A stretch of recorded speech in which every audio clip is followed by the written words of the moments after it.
नमस्कार, good news Bharat के YouTube channel में आप सभी दर्शकों का स्वागत है। मैं हूं संजीव कुमार शर्मा और आइए देखते हैं आजमगढ़ की कुछ खबरें फटाफट अंदाज में।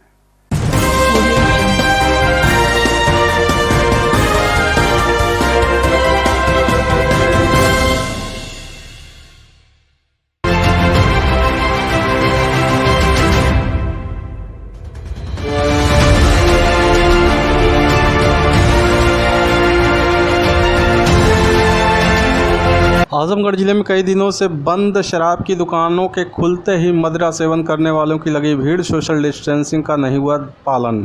बता दें कि शासन के निर्देश पर पिछले कई दिनों से जनपद में कोरोना कर्फ्यू चल रहा है। इस दौरान आवश्यक वस्तुओं को छोड़ सभी दुकानें बंद है।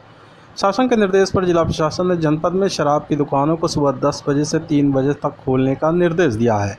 इस बात की जानकारी होते ही मदिरा सेवन करने वालों की दुकान खुलने से पहले ही दुकानों पर भीड़ इकट्ठा हो गई। सुबह 10 बजे जैसे ही दुकान खुली, शराब पीने के शौकीन लोग दुकानों पर टूट पड़े।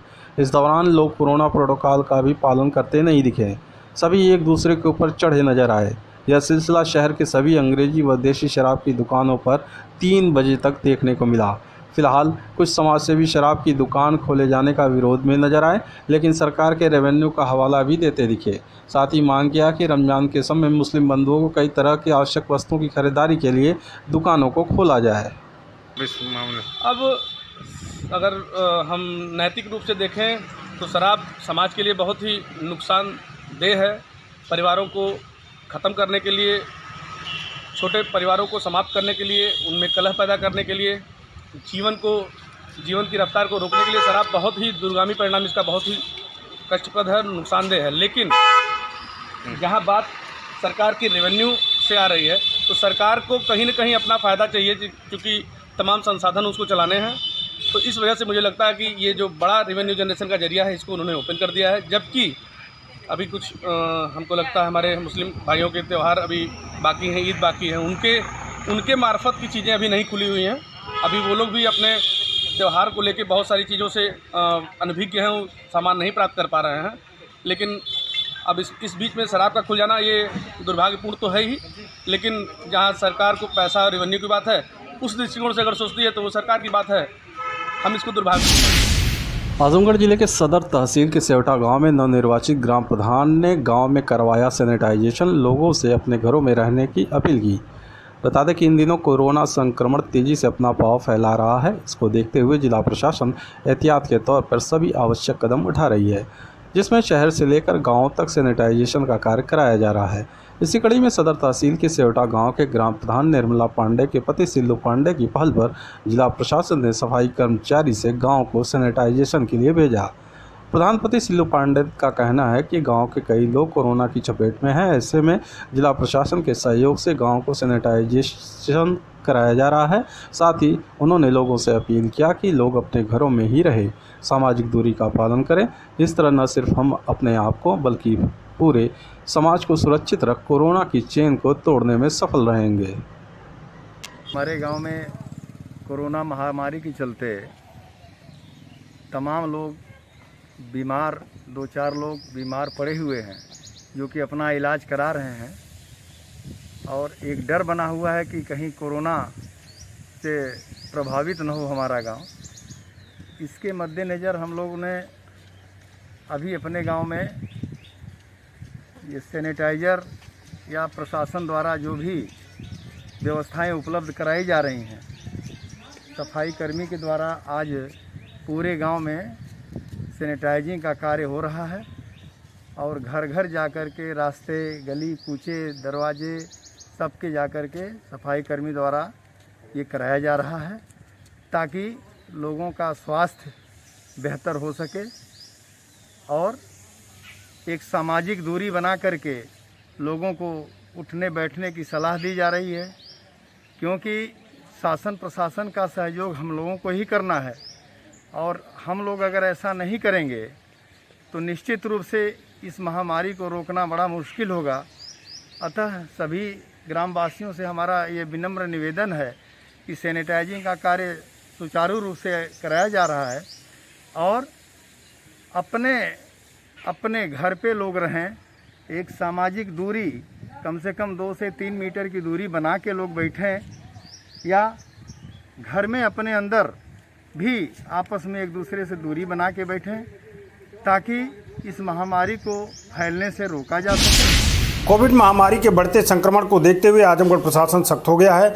सगड़ी तहसील के नायब तहसीलदार लगातार क्षेत्र के बाजारों में भ्रमण पर हैं और लोगों को इससे बचाव के लिए आगाह कर रहे हैं। नायब तहसीलदार मयंक मिश्रा ने अपील किया और चेतावनी भी दी कि यदि बाजारों और मंडियों में सोशल डिस्टेंसिंग का पालन नहीं किया गया तो प्रशासन सख्ती से कार्रवाई करेगा। उन्होंने याद दिलाया कि प्रशासन द्वारा लगातार इस दिशा में उल्लंघन करने वालों के खिलाफ कार्रवाई हो भी रही है। कोविड गाइडलाइन का पालन करने को भी कहा है।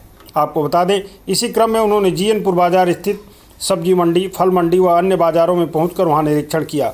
लोगों को सामाजिकता के अलावा कानून का भी पाठ पढ़ाया। उन्होंने कोविड गाइडलाइन का उल्लंघन कर रहे लोगों को चेतावनी दी और कड़ी फटकार लगाई।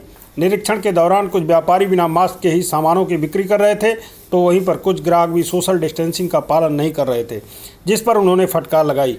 कुछ दुकानदार एकदम सड़क के किनारे ही अपनी दुकानों को लगा रखे थे, जिनको निर्देश दिया कि तत्काल वे अपनी दुकानों को पीछे कर लें ताकि आवागमन बाधित न हो, नहीं तो सख्त कार्रवाई की जाएगी। इसके साथ ही उन्होंने यह भी हिदायत दी कि कोई भी दुकानदार खुद मास्क लगाए और कोई ग्राहक यदि बिना मास्क के सामान लेने आता है तो उसे सामान न दे।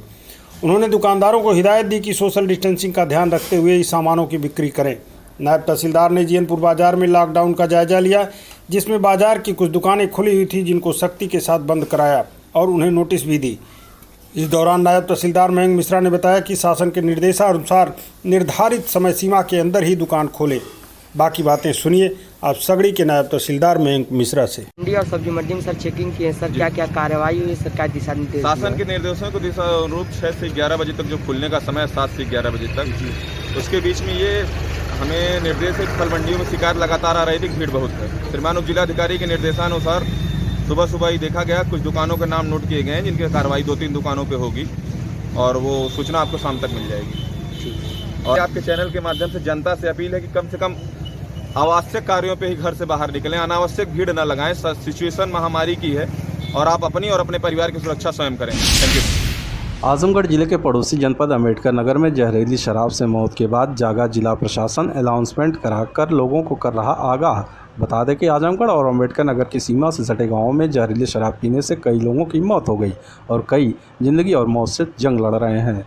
ऐसे में आजमगढ़ जिला प्रशासन की निद्रा टूटी और पुलिस व आबकारी विभाग के सहयोग से जिले में अनाउंसमेंट कराकर लोगों को आगाह किया जा रहा है, जागरूक किया जा रहा है कि कहीं भी अवैध तरीके से शराब बेचने की जानकारी मिले तो पुलिस को तत्काल सूचित करें, ताकि समय रहते आरोपियों के खिलाफ सख्त कार्रवाई की जा सके।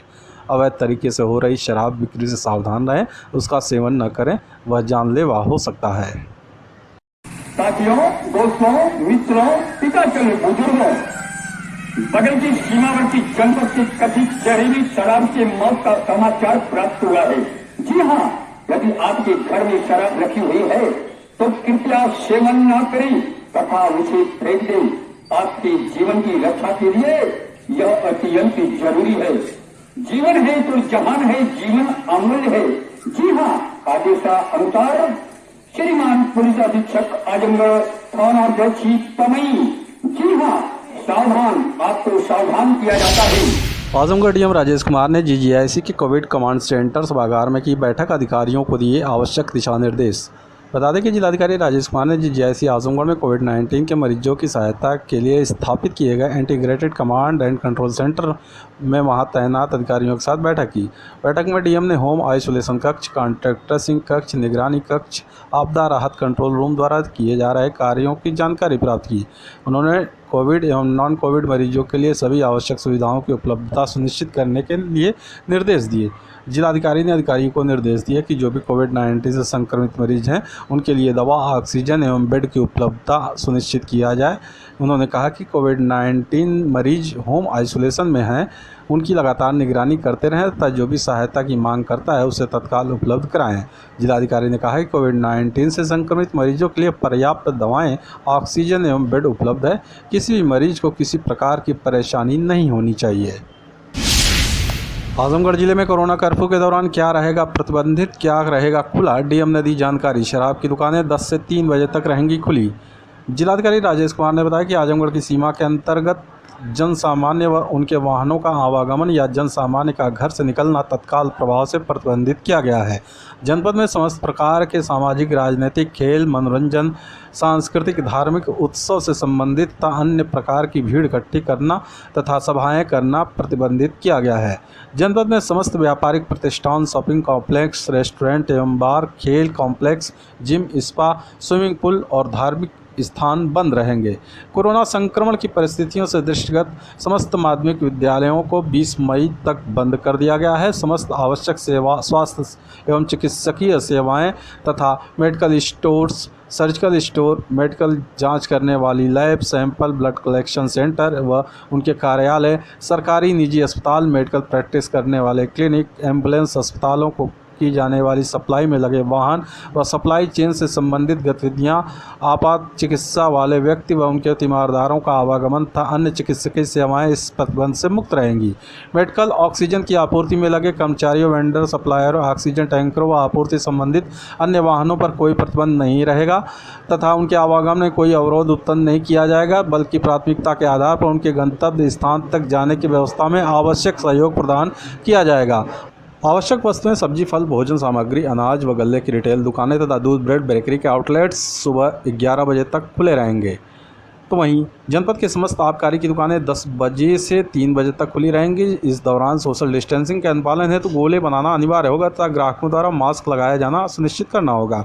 आबकारी दुकानों के अनुज्ञापी अपनी दुकानों के सामने कोविड प्रोटोकॉल के अनुपालन हेतु व्यक्तिगत रूप से जिम्मेदार होंगे।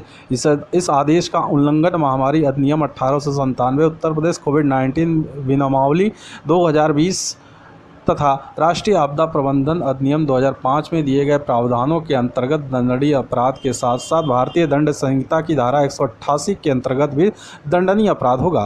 यह आदेश 17 मई 2021 तक प्रभावी रहेगा। खबरों में हो चला है एक छोटे से ब्रेक का। मिलते हैं ब्रेक के बाद। आप देखते रहिए गुड न्यूज़ भारत।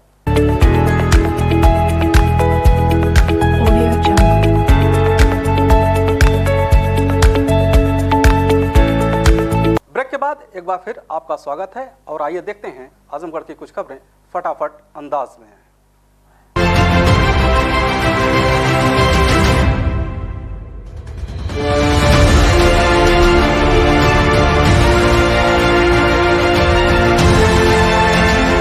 आजमगढ़ जिले में 13 मई तक कोविड टीकाकरण के लिए ऑनलाइन पंजीकरण की नहीं होगी बाध्यता। 18 वर्ष से ऊपर का नहीं हो रहा टीकाकरण, सीएमओ ने दी जानकारी। मुख्य चिकित्साधिकारी डॉक्टर ए.के. मिश्रा ने बताया कि 13 मई को शासन के आदेश के क्रम में टीकाकरण के लिए ऑनलाइन पंजीकरण की बाध्यता नहीं रहेगी। अगर इच्छुक व्यक्ति चाहे तो पंजीकरण स्थल पर ही पंजीकृत होकर कोविड टीकाकरण में भागीदारी ले सकता है, परंतु यह सुविधा सिर्फ 45 वर्ष से ऊपर के लिए ही है। अभी जनपद में 18 वर्ष से ऊपर का टीकाकरण नहीं हो रहा है। सीएमओ ने कहा कि बहुत सारे लोग 18 वर्ष के ऊपर के युवाओं का टीकाकरण कराने के लिए टीकाकरण स्थल पर जबरदस्ती कर रहे हैं, जो कि शासन की मंशा के एकदम विपरीत है। यदि कहीं भी ऐसी शिकायत मिलती है तो संबंधित क्षेत्र के प्रभारी अधीक्षक से स्पष्टीकरण तलब होगा। साथ ही जबरदस्ती करने वाले व्यक्ति के खिलाफ एपिडेमिक डिजीज एक्ट 1897 तथा उत्तर प्रदेश महामारी कोविड-19 नियमावली 2020 के अंतर्गत दंडनीय अपराध माना जाएगा। उन्होंने बताया कि प्रदेश सरकार ने अभी जिन जनपदों में 18 वर्ष से ऊपर के टीकाकरण हेतु चिन्हित किया है उनमें जनपद आजमगढ़ नहीं है, इसलिए हमारी टीकाकरण टीम पर किसी प्रकार का दबाव न डाला जाए, अन्यथा की स्थिति में मजबूरी में ऐसे व्यक्ति के खिलाफ सख्त कानूनी कार्रवाई की जाएगी। आजमगढ़ शहर कोतवाली पुलिस ने चलाया सघन चेकिंग अभियान। बिना मास्क और बेवजह घूमने वालों के साथ की सख्ती। बता दें कि इन दिनों शासन से लेकर जिला प्रशासन कोरोना कर्फ्यू के दौरान बेवजह घरों से बाहर निकलने वालों के साथ सख्ती दिखा रही है। इतना नहीं, बार बार अपील करने के बाद भी बहुत से ऐसे लोग हैं जो बिना मास्क के सड़कों पर निकल जा रहे हैं। इसी कड़ी में शहर कोतवाली पुलिस व ट्रैफिक पुलिस जगह जगह बैरिकेडिंग कर हर किसी आने जाने वालों को रोककर जाँच पड़ताल की। जो लोग बाहर निकलने का उचित कारण बता दे रहे थे उन्हें तो छोड़ दिया गया, लेकिन जो लोग बिना वजह सड़कों पर निकले थे उनके खिलाफ पुलिस ने सख्ती दिखाते हुए न सिर्फ चालान काटा बल्कि चेतावनी दी कि यदि दोबारा गलती करते हुए पाया गया तो महामारी अधिनियम के तहत सख्त कार्रवाई की जाएगी। आजमगढ़ जिले में 12 मई को आई जाँच रिपोर्ट में 118 नए कोरोना पॉजिटिव मरीज मिले। सीएमओ ने की पुष्टि। मुख्य चिकित्सा अधिकारी डॉक्टर ए.के. मिश्रा ने बताया कि पूर्व में प्रेषित सैंपल में से 118 व्यक्तियों की जांच रिपोर्ट पॉजिटिव प्राप्त हुई है। मुख्य चिकित्सा अधिकारी डॉक्टर A.K. मिश्रा ने बताया कि जिले में अब तक कुल 17,015 कोरोना पॉजिटिव मरीज पाए गए हैं। वर्तमान समय में 3,470 सक्रिय मरीज हैं। 13,991 मरीज स्वस्थ होकर डिस्चार्ज किए जा चुके हैं, तो वहीं 154 मरीजों की अब तक मौत हो चुकी है। बिजली की डिब्बी को लेकर देवगांव में 2 पक्षों में हुई जमकर मारपीट, 4 घायल, 1 जिला अस्पताल के लिए रेफर। देवगांव में मंगलवार की शाम बिजली के खंभे में लगी डिब्बी को लेकर 2 पक्ष आमने सामने हो गए और तू मैं के बाद मारपीट होने लगी। इस मारपीट में 3 लोग मामूली तौर पर जबकि 1 व्यक्ति गंभीर रूप से घायल हो गया, जिसे CHC लालगंज से प्राथमिक उपचार के बाद जिला अस्पताल के लिए रेफर कर दिया गया। मिली जानकारी के अनुसार देवगांव कोतवाली क्षेत्र के मिर्जापुर ग्राम में अब्दुल रहमान के घर के आगे बिजली का खंभा लगा हुआ है, जिस पर लगी डिब्बी से मोहल्ले के लोगों को बिजली सप्लाई होती है। मंगलवार की शाम एक पक्ष द्वारा डिब्बी के मुंह को बदल दिया गया, जिसमें दोनों पक्षों में पहले कहासुनी शुरू हुई और कुछ देर में मारपीट में तब्दील हो गई। जमकर हुई इस मारपीट के बाद पुलिस को सूचना दी गई। मौके पर पहुंची देवगांव पुलिस ने एक पक्ष से अब्दुल रहमान, मंसूर, महफूज, रुस्तम को और दूसरे पक्ष से परवेश सोनी, सागर सोनी को पुलिस थाने ले गई। मौके से कुछ लोग भागने में सफल हो गए, जिनकी तलाश पुलिस द्वारा की जा रही है। घायलों को पुलिस द्वारा सामुदायिक स्वास्थ्य केंद्र लालगंज भेजा गया, जहां से अब्दुल रहमान की हालत चिंताजनक देखते हुए जिला अस्पताल के लिए रेफर कर दिया गया।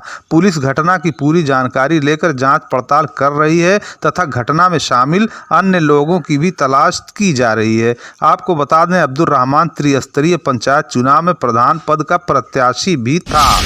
उसरौली के नवनिर्वाचित ग्राम प्रधान पप्पू यादव ने कोरोना से मुक्ति के लिए पूरे गांव को कराया सैनिटाइज। एक और जहां कोरोना का कहर बढ़ता जा रहा है, वहीं अब ग्राम प्रधान आदि भी पूरी तरह सचेत होते जा रहे हैं और गांव को सैनिटाइज कराए जाने का क्रम आरंभ हो चुका है। इसी क्रम में उसरौली के नवनिर्वाचित ग्राम प्रधान पप्पू यादव ने कोरोना से मुक्ति के लिए पूरे गांव को सैनिटाइज कराया। इससे पूर्व जहां केवल बाजारों और नगरों में ही सैनिटाइज की प्रक्रिया देखी जाती थी, वहीं त्रिस्तरीय पंचायत चुनाव के उपरांत नए प्रधानों द्वारा ग्राम सभा स्तर पर भी दवा का छिड़काव तथा सैनिटाइजेशन का कार्यक्रम चलाया जा रहा है, जिससे कि इस वैश्विक महामारी कोरोना पर काबू पाया जा सके। कार्यक्रम में सफाई कर्मी पिंकी, संगीता देवी, उर्मिला देवी, सरस्वती सोनकर, रेहाना, अजय कुमार आदि उपस्थित रहे। बनारपुर सलाहरा में नवनिर्वाचित ग्राम प्रधान सरफराज काशिफ द्वारा चलाया गया सैनिटाइजेशन अभियान। लालगंज में कोरोना संक्रमण के बीच जहां पुलिस प्रशासन ने कोरोना नियमों का पाठ पढ़ाने के लिए लगातार बाजारों और गांव में चक्रमण कर रही है, वहीं गांव में नवनिर्वाचित प्रधानों ने अपने अपने गांव को कोरोना संक्रमण मुक्त करने के लिए अभियान चलाकर सैनिटाइजेशन का कार्य कराया। कूड़े की साफ सफाई कराए जाने के साथ नालियों और दवा का छिड़काव करने का काम तेजी से कराया जा रहा है, ताकि संक्रमण रोकने में सफलता प्राप्त की जा सके। इसी क्रम में बनारपुर सलाहरा के नवनिर्वाचित ग्राम प्रधान सरफराज उर्फ मोहम्मद काशिफ ने कमान संभालते हुए अपनी निजी खर्चे से पूरे गांव के साथ मस्जिद मंदिर को पूरी तरह सैनिटाइज करने का कार्य कराया और जगह जगह लगे कूड़े के अंबार को हटवाने और दवा का छिड़काव कराने का उन्होंने महत्वपूर्ण काम कराया, जिससे बढ़ रहे कोरोना संक्रमण से लोगों को पूरी तरह बचाया जा सके। उन्होंने बताया कि यह कार्य लगातार जारी रहेगा ताकि हम अपने गांव को कोरोना मुक्त कर सकें। उन्होंने कहा कि हमारी जागरूकता और अपने आसपास की साफ सफाई और मास्क का प्रयोग ही हमें इस महामारी से बचा सकता है। इसके लिए गांव में अभियान चलाकर मास्क और ज़रूरी दवाओं का वितरण भी कराया जाएगा। मई खड़गपुर में अनियंत्रित होकर पलटी कार, चालक की मौत, साथी हुआ घायल। लालगंज तहसील क्षेत्र के मई खड़गपुर गांव के पास देर रात एक कार अनियंत्रित होकर पलट गई, जिसमें कार चला रहे युवक की मौत हो गई, जबकि उसका साथी गंभीर रूप से घायल हो गया। पुलिस ने शव को कब्जे में लेकर पोस्टमार्टम के लिए भेज दिया। वहीं घायल युवक को जिला अस्पताल में भर्ती कराया गया है। मिली जानकारी के अनुसार देवगांव कोतवाली क्षेत्र के बम्बोपुर गांव निवासी प्रदीप सिंह 35 वर्ष पुत्र स्वर्गीय त्रिभुवन सिंह दिल्ली में रहकर अपना व्यवसाय करके परिवार का भरण पोषण करते थे। 1 माह पूर्व ही वो लॉकडाउन लगने के बाद अपने घर आए थे। मंगलवार की रात अचानक मां की तबीयत खराब हो गई तो गांव के ही अपने साथी 32 वर्ष के पंकज गुप्ता पुत्र जंगी प्रसाद की कार से गोसाई की बाजार से दवा लेकर घर वापस आ रहे थे। कार प्रदीप ही चला रहा था। कार जैसे ही मई खड़गपुर गांव के पास पहुंची, तभी रोड पर नीलगाय आ गई, जिसे बचाने के प्रयास में कार अनियंत्रित होकर सड़क के किनारे गड्ढे में पलट गई। इस दुर्घटना में प्रदीप की मौके पर ही मौत हो गई बताई जा रही है। वहीं उनका साथी पंकज गंभीर रूप से घायल हो गया। मृतक प्रदीप के एक पुत्र और एक पुत्री बताए जा रहे हैं। मौत की खबर लगते ही परिजनों में पूरी तरह कोहराम मच गया है।